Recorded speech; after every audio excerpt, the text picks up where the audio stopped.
வாக்கா விளையாட போலாம். டேய் உங்க அக்கானால வர முடியாதுடா, அவளுக்கு உடம்பு சரியில்லை. உடம்பு சரியில்லையா? ஐ ஜாலி, உன் தொல்லை கொஞ்ச நாளைக்கு இருக்காது. டேய் வாடா சாப்பிடுக்காரு. மா என்ன கஞ்சி வச்சிருக்கீங்க? சாப்பாடு எதுவும் வைக்கலையா? அக்காவுக்கு உடம்பு சரியில்லடா, எல்லாத்துக்கும் கஞ்சி தான். இந்த கஞ்சிய அவளையே குடிச்சுக்க சொல்லுங்க, நான் வெளியே சாப்பிட்டுக்கிறேன்.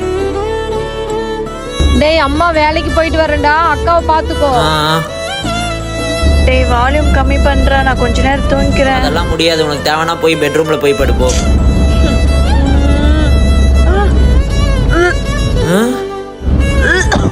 ஒண்ணு இல்லக்கா உனக்கு ஒண்ணும் இல்லக்கா. அக்கா உனக்கு என்ன வேணுமோ கேளு, தம்பி நான் உன் பக்கத்துல தான் இருக்கேன். அக்கா டேய் குடுக்கா. போடா. ஏ நான் ஜெயிச்சிட்டேன். ஏய் வராத நீ வேணாம். அவுட். டேய் நீ ஏன்டா அழுகுற? காய்ச்சல் சீக்கிரம் சரியாயிரணும்.